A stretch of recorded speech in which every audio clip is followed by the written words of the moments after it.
Utie oha echi ponkno. Needs FM. Yeah. There, even aside from ineffective policies, and the problem is that it loses the government goodwill. In that, the one who's there, all these people are living beyond their means. There is prohibited spending. There are deals all around. When the government tells striking workers that, oh,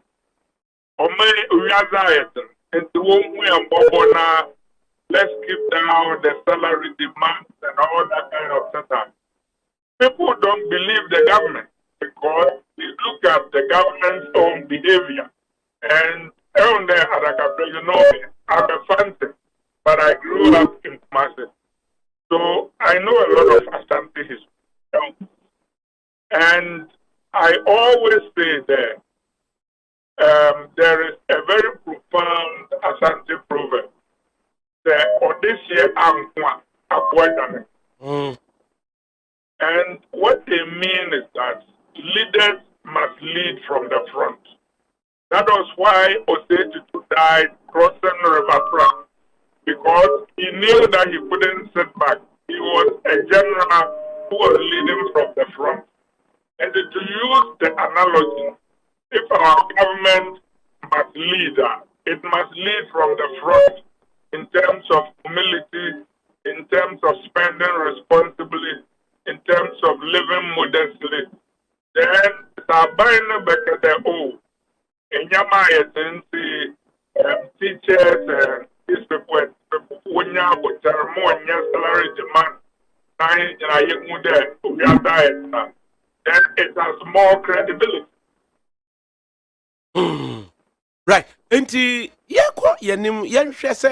the president particularly has come under pressure to reshuffle his government, and then also no retort and then reaction has not gone down well with adherents of the party. What's your take?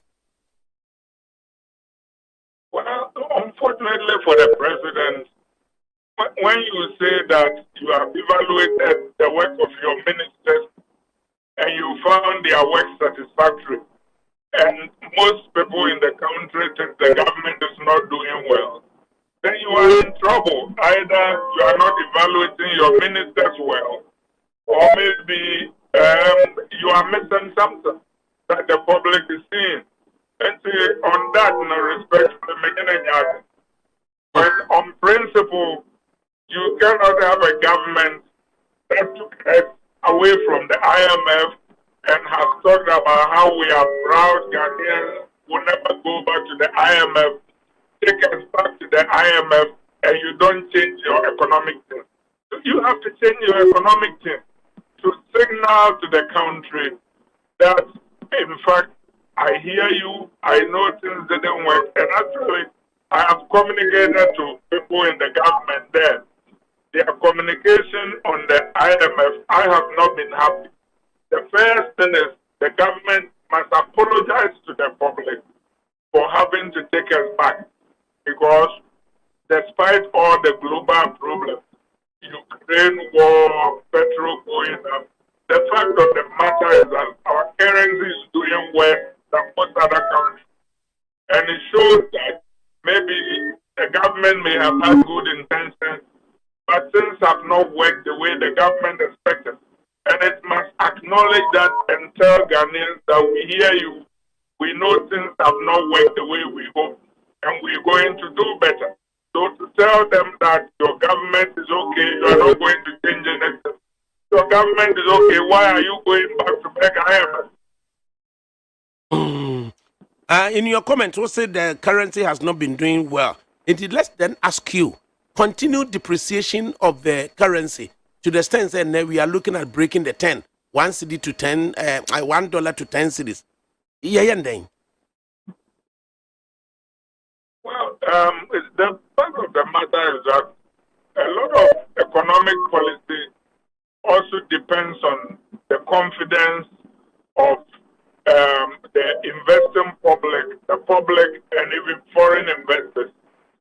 And I think that if the fundamentals, with apologies to Dr. Baumia, don't change, then things will not change. I think that we need to do the fundamentals better, in terms of making sure that we control hard currency transfers out of our country. We get some IMF funds to stabilize the system. We get more accountability so we know where money is going. And when we do those things, it will translate into both domestic and external investor confidence. The public will get confidence and the exchange rate will stabilize. New leadership in place now, led by Intim, General Secretary Kodria, they are grappling with having to put their finger on discipline. If indeed they are to rid the riot rot to be a. Yeah, they can't. And the reason they can't, during their primaries, there were inappropriate endorsements. And we are going forward. The problem is that we seem more willing to punish some than others. And I think that if you mark, the best thing to do is for the president and major party leaders to leave the primary process alone. Because the truth of the matter is that regardless of what is said in public, all the biases behind the scenes are being seen and they are creating frustration and resentment. And when you privately are doing endorsements or allowing other people to do endorsements, then other people will join. Because if you are serious, you slap one to make hands about the kind of comments he's making. You stop people in government visiting the vice president to declare support. The sad thing about all this is how we all don't learn from history. Because 2007, the same things happened. And the irony is that some of the people who were on the other side and resented this are now doing it and they see nothing wrong with it. Let us be principled and consistent. Would ye or ha actually punk no needs FM.